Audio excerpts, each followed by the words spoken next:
Bonjour, c'est Jules Lavie pour Code Source, le podcast d'actualité du Parisien. Le mardi 17 décembre, le Parisien a publié une longue interview du président ukrainien Volodymyr Zelensky. Interview menée par 5 lecteurs du Parisien. C'est ce qu'on appelle le face au lecteur, un format réservé aux plus grandes personnalités. Cela faisait près de 3 ans que notre rédaction essayait d'organiser ce face au lecteur exceptionnel avec Volodymyr Zelensky. Dans Code Source, aujourd'hui, on vous raconte comment le Parisien a finalement décroché cette interview, comment elle s'est organisée, les coulisses et les moments les plus marquants de cet échange. Avec nous, 3 journalistes du Parisien, Nicolas Charbonneau, directeur de la rédaction, Charles de Saint-Sauveur, chef du service international, et Ariane Rioux, l'une des reporters de ce service. Le lundi 16 décembre, à la fin du face au lecteur du président Zelensky, les 5 lecteurs du Parisien qui viennent de l'interviewer prennent la pause à ses côtés, mais à distance. Il est à Kiev et nos lecteurs sont à Paris, en visio. Ariane Rioux, décrivez-nous ce moment. En fait, pour un face au lecteur, il est de tradition à la fin de l'entretien de faire une photo entre les lecteurs et la personne interrogée. Et là, c'est un peu particulier parce que l'interview s'est faite en visio. Donc les lecteurs s'installent de part et d'autre de l'écran sur lequel on voit Volodymyr Zelensky qui est en direct de Kiev. Super, continuez à tenir la pause s'il vous plaît, vous êtes très bien. Tout de suite, le président ukrainien se prête au jeu. Il sourit, il fait même un signe de la main, même un pouce. Il lève le pouce. Et en fait, on a tous un peu du mal à réaliser ce qui est en train de se passer. Merci monsieur Zelensky. Ah bah ouais, nickel. Vous allez voir la photo. Alors on va voir comment on en est arrivé là, à cette interview événement, le président ukrainien qui répond à un panel de lecteurs du Parisien. Peu de temps après le début de la guerre en 2022, l'une des reporters du Parisien, Christelle Brigodeau, avait réussi à interviewer la femme de Volodymyr Zelensky, Charles de Saint-Sauveur. Expliquez-nous comment elle a fait, comment ça a été possible. Tout commence par un reportage au tout début de l'invasion russe le 24 février, un reportage de Christelle Brigodeau, donc à Kiev, à l'hôpital Ormadets, qui s'occupe notamment des enfants malades. Christelle fait un reportage très poignant sur les enfants atteints de leucémie, etc., qui mènent une double guerre en quelque sorte, contre leur maladie et puis contre les missiles qui s'abattent sur Kiev, qui est encerclé à l'époque. Suite à la publication de cet article qui fait la une du Parisien, la première dame Brigitte Macron prend contact avec Christelle, avec le journal, et se demande comment venir en aide. De là naît un échange entre Brigitte Macron et la première dame ukrainienne Olena Zelenska, avec l'idée d'exfiltrer les malades. Et le jour où les enfants sont exfiltrés, le Parisien, Christelle en l'occurrence, est là pour couvrir l'événement. Après le début de l'invasion de l'Ukraine par la Russie, le 24 février 2022, Volodymyr Zelensky, l'ancien comédien et humoriste, se transforme en chef de guerre. Il éclate sur la scène internationale. Nicolas Charbonneau, j'imagine que le Parisien essaie de l'interviewer dès ce moment-là ? Dès ce moment-là, oui, bien sûr. C'est un personnage qui surgit sur la scène internationale. Certains l'ont comparé à Churchill ces 3 dernières années, mais il arrive sur la scène internationale comme celui qui va faire barrage à l'immense, à l'ogre, à Vladimir Poutine. Donc bien sûr que le Parisien se positionne dès le départ. Ça ne sera pas facile. C'est un personnage, une personnalité sollicitée par les médias du monde entier, absolument tous. Et ça ne va pas marcher tout de suite, bien évidemment. Vous décidez d'essayer vous-même, en tant que directeur de la rédaction du Parisien, de décrocher cette interview. Concrètement, vous faites comment ? Comment se passe la demande ou les demandes ? Alors ça va se faire en plusieurs temps. On va aller voir avec Christelle Brigodeau, dont on a parlé, qui est allée sur le terrain. On va aller voir avec Charles de Saint-Sauveur, qui est le patron du service international du Parisien. Et puis je vais y aller moi-même. On va aller plusieurs fois, pas très loin d'ici, à l'ambassade d'Ukraine, avenue de Saxe, où on va à chaque fois arriver avec nos demandes, nos prétentions, notre plus-value aussi, dire quelle est la particularité du Parisien, qui est un journal pas comme les autres, qui s'adressent à hauteur d'hommes et de femmes, qui racontent le monde de manière différente, avec des personnages, des histoires, et on va petit à petit tenter de les convaincre. C'est un très très long chemin avant de pouvoir décrocher ce face au lecteur. On fait un saut dans le temps. Cette année 2024, début décembre, la situation va se débloquer.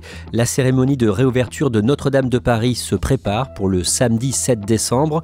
Volodymyr Zelensky va y participer, ce sera confirmé au dernier moment. Mais avant ce déplacement, Nicolas Charbonneau, son bras droit, vient à Paris. Andrei Yermak, qui est le numéro 2 du régime, le patron de l'administration ukrainienne sur place, est venu à Paris à l'ambassade. Et il se trouve que ce jour-là, un vendredi soir, l'ambassade m'appelle, me dit « Ah, Si vous êtes dans le coin, passez, venez lui dire bonjour. Il est possible qu'il ait envie de vous voir. Donc j'y vais ce soir-là avec un Parisien sous le bras, Parisien dans lequel on avait fait un face au lecteur Emmanuel Macron, qu'on avait fait il y a quelques mois. C'est avec ce journal sous le bras qu'on va convaincre Yermak de repartir à Kiev.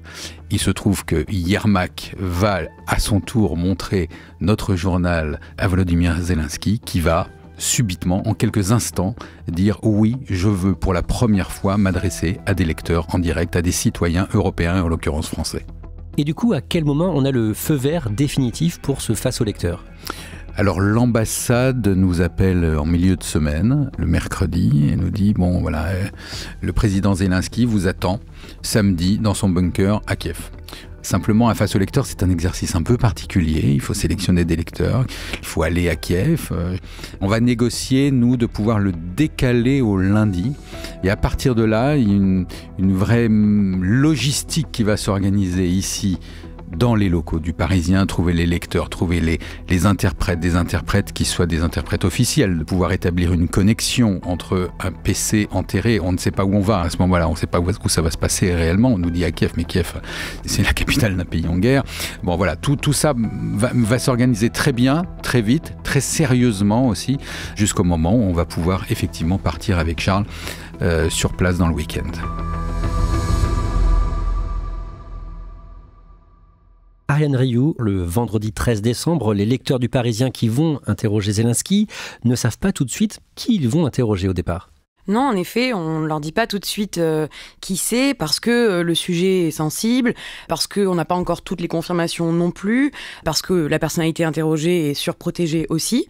Donc on leur dit simplement qu'ils vont s'entretenir avec un chef d'État, qu'il y aura une dimension internationale et que ça sera en visio. Donc d'ailleurs, certains d'entre eux nous ont dit qu'ils pensaient au début que c'était Donald Trump. Et puis, en fait, quelques heures plus tard, ils ont appris qui était la personnalité interrogée. Le jour J arrive, le lundi 16 décembre, un panel de 5 lecteurs du Parisien est invité à la rédaction pour interroger à distance, donc en visio, le président ukrainien. Le Parisien est dans le 15e arrondissement de Paris, près de la Seine et pas très loin de la Tour Eiffel. Vous deux, Nicolas Charbonneau, Charles de Saint-Sauveur, vous êtes donc à Kiev. D'abord, c'est compliqué d'aller à Kiev ? Assez, oui. L'espace aérien ukrainien est fermé depuis le début de la guerre, donc ça fait presque 3 ans. Donc pour y aller, il faut passer par la Pologne, c'est quand même le plus simple. Ensuite, rejoindre la frontière en voiture, d'où par un train de nuit ou un train de jour. Là, en l'occurrence, c'était un train de nuit qui vous amène à Kiev, qui est le seul moyen, en gros, de se rendre. Après, on peut y aller en voiture, évidemment, mais en train et en train de nuit. Nicolas Charbonneau, à Kiev, est-ce qu'on voit qu'on est dans la capitale d'un pays en guerre ? Oui, bien sûr, on le voit, mais on le voit, Charles évoque la frontière, on le voit d'une certaine manière de l'autre côté de la frontière tout de suite. On le voit avec les passagers de ce fameux train de nuit que nous avons emprunté, qui sont pour certains des femmes seules, beaucoup de femmes seules, parce que, et ça c'est quelque chose qui est assez caractéristique donc, quand on se promène dans ce pays, c'est que voilà, les hommes sont au front. On voit des blessés aussi, des jeunes, beaucoup, partout dans Kiev. On voit dans cette gare, quand on arrive à Kiev, l'une des premières choses, ce sont des panneaux d'affichage qui indiquent les destinations des trains qui partent de la gare de Kiev et qui vont vers des destinations qui sont Mariupol, Kharkiv, Odessa, donc qui sont des noms qui sont évocateurs. On voit surtout partout dans Kiev d'immenses fresques, des soldats qui sont morts au front. On voit des immeubles dont les vitres sont fracassées. On voit à côté de notre hôtel, il y avait une centrale électrique qui a été bombardée, qui était à 200 mètres de notre hôtel. On voit sous l'hôtel le parking dans lequel on est descendu dans la nuit parce qu'il y a eu une alerte. Donc le parking souterrain qui est transformé en abri quand il y a des missiles ou des drones qui passent au-dessus. On voit des taxis, par exemple, ou des habitants de la ville de Kiev qui ont des applications sur leur téléphone mobile dès qu'il y a une alerte. Et on a vécu une alerte également, mais il y en a tous les jours, hein, des alertes avec cette sirène. Et les gens savent, en fonction de ce qu'ils ont sur l'app, si c'est un drone, si c'est un missile, si ce sont plusieurs drones et quelle est la menace. Et puis on a aussi sur la fameuse place le Maïdan, hein, le célèbre Maïdan, on a d'innombrables petits drapeaux, des milliers de petits drapeaux qui correspondent aux milliers de morts. Il y a des bougies, voilà, c'est un pays en guerre, oui bien sûr c'est un pays en guerre et ça se voit. Alors racontez-nous le tout début de ce rendez-vous avec Volodymyr Zelensky. Comment ça se passe au départ ? En fait, on nous donne rendez-vous dans Kiev à une adresse inconnue. On arrive à cette adresse avec Charles et là, il n'y a rien à cette adresse. Il y a une caserne de pompiers, un peu plus loin, personne. Et puis surgit d'un seul coup un homme qui nous dit « Hop, venez, suivez-moi, montez dans cette estafette ». On monte dans cette estafette, on se dit « Bon, on va voir où on va ». Et c'est à bord de ce minibus qu'on va rentrer dans le quartier interdit de Kiev. C'est un quartier vraiment sécurisé, interdit. On passe un premier poste de contrôle, un deuxième, une ER, des chicanes, etc. On rentre sous le porche d'un immeuble. Vraiment, tout ça est très sombre. Il fait en ce moment à Kiev à peu près nuit, 18 heures sur 24, et par ailleurs le ciel est plombé, il pleut, il y a de la neige, voilà. Donc c'est une atmosphère très très très particulière, bien évidemment. Et puis quand on arrive là-bas, alors après, on rentre dans ce qui fait office de bureau présidentiel, enfin les bureaux de la présidence, avec, vous l'imaginez, alors là, des sacs de sable devant les entrées, toutes les fenêtres sont obstruées, il y a des sacs de sable également de haut en bas, des portes-fenêtres, des portiques de sécurité, nos téléphones portables sont passés à la moulinette de tout ce qu'on peut essayer de trouver, etc. On laisse tout sur place. D'ailleurs, nos portables nous seront confisqués définitivement un petit quart d'heure avant l'arrivée du président Zelensky. Enfin voilà, il y a une sécurité comme moi j'en ai jamais vu. J'ai une anecdote, c'est que j'avais apporté un numéro du Parisien. On avait publié quelques jours plus tôt un hors-série sur Notre-Dame. Je voulais lui offrir ce numéro, et parce qu'il y a une photo où il est avec tous les chefs d'État, on m'a interdit de lui donner ce numéro si cet exemplaire n'avait pas été passé au détecteur d'explosifs, de poisons, je ne sais quoi. Donc mon exemplaire est parti pendant une dizaine de minutes avant de revenir. Voilà. On est vraiment dans un dispositif de sécurité, mais voilà, comme vous pouvez l'imaginer. Oui. Décrivez-nous Volodymyr Zelensky quand vous le voyez arriver. Alors, en fait, on voit arriver une silhouette au bout du couloir. C'est un couloir, on est dans une pénombre. Voilà. Il y a juste la lumière des issues de secours, à peu près, pour vous donner un peu une idée d'à quoi ça ressemble. Et donc, il arrive comme ça, c'est un peu fantomatique. C'est pas un grand gabarit, Zelensky, mais c'est déjà une boule d'énergie. Il arrive, il est souriant. Il est content de nous voir, voilà. Il voit qu'il a des journalistes de la presse étrangère qui sont venus jusqu'à lui. Il sait qu'il va se livrer à un exercice qu'il n'a jamais fait avec les lecteurs du Parisien. Il a une poignée de main énergique, on se salue, ça va très vite. C'est quand même un grand pro de la communication, donc il sait à qui il parle. Il a fait des centaines et des milliers d'interviews ces 3 dernières années, donc voilà. Et puis, voilà, on lui présente le dispositif, elle va s'asseoir en bout de table. Il regarde l'écran. Cet écran sur lequel, d'habitude, il discute avec Donald Trump, avec Emmanuel Macron, qu'il appelle Emmanuel, son ami Emmanuel. Mais tout ça est très chaleureux. Il est dans de l'énergie. Vraiment, c'est de l'énergie positive. Ariane Rioux, pendant ce temps, donc, les 5 lecteurs du Parisien s'installent dans une grande salle de réunion du journal. Il y a Nicolas, 45 ans, qui est consultant. Ripsimé, 51 ans, consultante elle aussi. Jean-Michel, 55 ans, qui est maraîcher bio. Julie, une étudiante de 22 ans. Et enfin Firat, 36 ans, qui travaille dans le BTP. Ariane, est-ce qu'il y a un peu de tension avant ce rendez-vous avec le président Zelensky ? Oui, il y a un mélange de stress et d'excitation aussi. Les lecteurs sont tous ravis d'être là, de se prêter au jeu, d'interroger un président en exercice et un chef de guerre qui plus est. Il y en a beaucoup qui nous disent on fait pas ça tous les jours, quoi. C'est pas un lundi comme les autres. Surtout que ce n'est pas un face au lecteur classique.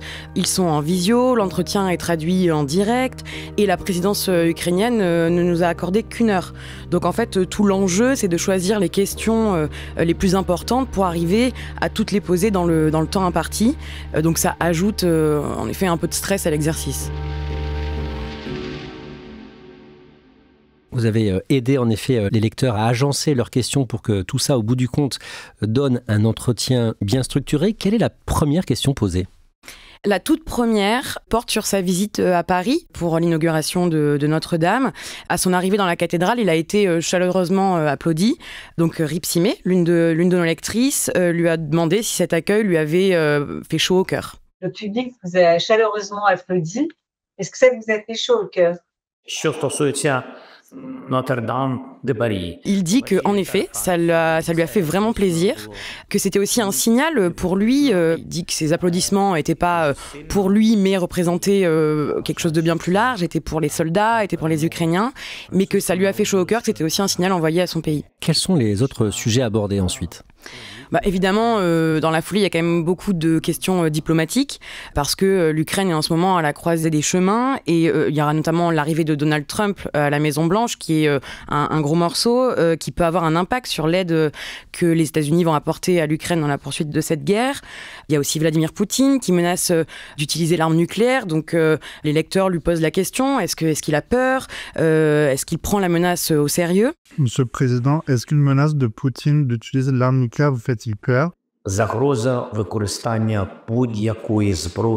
Là, il répond que oui, en effet, ça lui fait peur, qu'il est humain et que oui, cette menace, il faut la prendre au sérieux et qu'évidemment, comme tout homme, il est effrayé par ça. Et puis, ils l'ont aussi interrogé sur la poursuite de la guerre, sur le moral des troupes ou même sur les négociations de paix. Charles de Saint-Sauveur, actuellement, l'Ukraine est en mauvaise posture sur le terrain et il a des mots très durs envers Vladimir Poutine.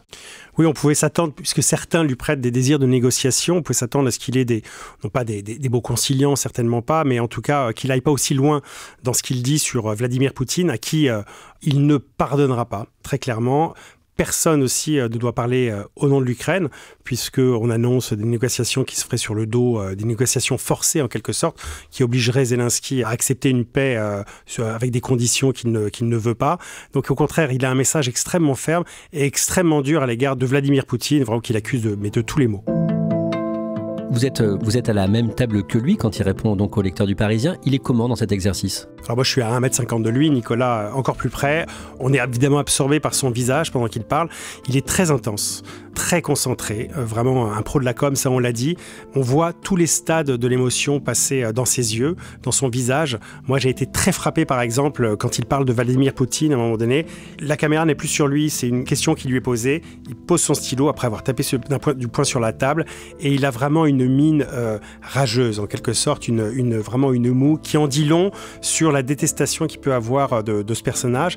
Et par ailleurs, on a vu aussi ses yeux luire. On s'est fait la réflexion avec Nicolas, notamment quand il parle des Ukrainiens et quand il parle de la vie de famille, tout ce qui est impacté par cette guerre. Vraiment une émotion qui affleurait, qui était évidente sous nos yeux. Oui, il a beaucoup parlé des familles qui sont endeuillées actuellement en Ukraine. Volodymyr Zelensky comprend à qui il s'adresse. Il s'adresse à des gens normaux, des lecteurs, des familles en quelque sorte. Et c'est pour ça qu'il a décidé sans doute de faire un entretien qui ressemblait pas du tout aux interviews qu'il a pu accorder jusqu'à présent. C'est-à-dire une interview vraiment à portée d'humanité. En gros, cette guerre, c'est pas seulement des territoires qui sont conquis, c'est aussi des familles qui sont cassées, brisées. C'est des Noëls qui se referont plus avec tout le monde autour de la table. C'est des gens blessés, des enfants psychologiquement traumatisés. Voilà ce que c'est que cette guerre. Et c'est vraiment du début jusqu'à la fin, c'est vraiment le message qu'il veut faire passer. Nicolas Charbonneau, à un moment, l'un des lecteurs du Parisien, Nicolas, le consultant de 45 ans, demande à Volodymyr Zelensky s'il pense pouvoir un jour refaire rire les Ukrainiens. Pardonnez-moi si la question peut être un peu déplacée, mais vous vous êtes fait connaître en faisant rire les gens. Est-ce que vous pensez un jour pouvoir les faire rire à nouveau ? C'est peut-être l'une des questions qui, moi, m'a le plus marqué et qui a d'ailleurs provoqué peut-être la réponse la plus émouvante et en tout cas, moi, que je n'avais jamais entendue de la part de Zelensky. Et c'est une question que seul un lecteur peut poser. Vous voyez, un journaliste n'aurait jamais posé cette question-là. On est à 1 mètre de Zelensky à ce moment-là. On voit ses yeux qui sont... Il hésite longuement, vraiment. Il y a un grand silence. Il a cette réponse, il dit « je ne sais pas ». En fait, je ne sais pas, parce que ça dit toute la douleur, un homme meurtri, voilà, qui s'est transformé un jour en chef de guerre, qui n'a qu'une obsession depuis 3 ans, c'est d'en finir avec cette guerre, de ramener la paix, parce que il a aussi des réponses très belles sur le fait que qu'est-ce qui fait qu'un jour quelqu'un rentre chez vous et vous oblige à faire ça, vous dit comment vous allez faire, vous confisque, et ça c'est toute cette rage envers Poutine. Et là, il y a toute l'humanité du président Zelensky qui sort à travers cette réponse à cette question. Est-ce que vous pensez un jour pouvoir faire rire à nouveau ? À la fin de l'interview, l'un des lecteurs du Parisien, Jean-Michel, celui qui est maraîcher, demande à Volodymyr Zelensky ce que cette épreuve lui a appris sur lui. Vous portez l'uniforme depuis 3 ans. Vous êtes devenu un chef de guerre. Qu'avez-vous appris sur vous-même ? Alors sa réponse, elle dit toute la profondeur d'un homme et toute la profondeur de cet entretien, en tout cas j'ai trouvé, puisqu'il dit souvent un homme parcourt le monde à la recherche du bonheur et qu'en fait il faut apprécier les choses simples. Ça c'est autour de nous, c'est nos proches, c'est nos amis, c'est notre amour, je pense qu'il parlait de sa femme, c'est aussi notre terre, la terre d'Ukraine qui est convoitée par Vladimir Poutine. Nicolas Charbonneau, à ce moment-là, Jean-Michel, encore lui demande ce qu'il compte faire quand la guerre sera terminée. En fait, il compte redevenir un homme simple, un père de famille. Il voudrait jouer au foot avec son fils. Il voudrait parler de l'université et des études avec sa fille. Et puis alors, il a quand même un grand projet familial qui est d'aller au cinéma. Il nous dit, et c'est très troublant d'entendre ce chef de l'État, ce chef de guerre qui mène seul ou presque la guerre contre Poutine, dire moi je voudrais aller au cinéma avec ma femme et mes enfants et peu importe le film, une comédie et je voudrais aussi qu'il y ait du popcorn. Et il rajoute à la fin parce qu'il est vraiment fatigué, mais comme je suis fatigué, je pense que je m'endormirai. Ariane Rioux, les lecteurs, ils se disent quoi juste après, une fois qu'ils ont raccroché avec Volodymyr Zelensky ? Ils sont très heureux d'avoir participé à ce moment-là. Ils sont aussi très touchés par la fin de l'entretien qui, comme on l'a dit, était assez émouvante. Volodymyr Zelensky s'est livré. Ils sont aussi un peu abasourdis.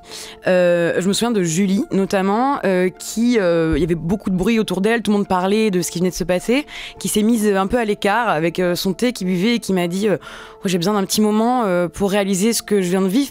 Donc c'est ça qui m'a le plus marqué, c'est ce côté qu'est-ce qu'on vient de faire, à quoi on vient de participer. Ils ont l'impression un peu d'avoir participé à un moment d'histoire. Nicolas Charbonneau, à Kiev, est-ce que Volodymyr Zelensky dit quelques mots après la fin de cet échange ?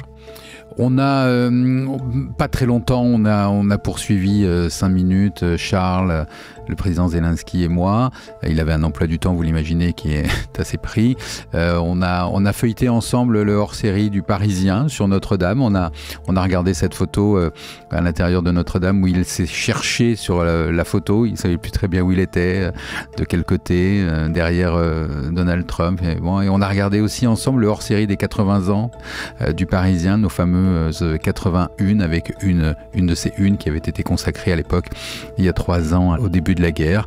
Et puis il est reparti faire la guerre au fond du couloir, dans la pénombre, avec ses sacs de sable, avec 4 ou 5 hommes de sécurité qui ne le quittent pas jour et nuit. Et la porte s'est refermée et on s'est retrouvés, Charles et moi, en se disant bon ben voilà, on vient de réaliser l'interview d'un personnage qui est déjà dans l'histoire.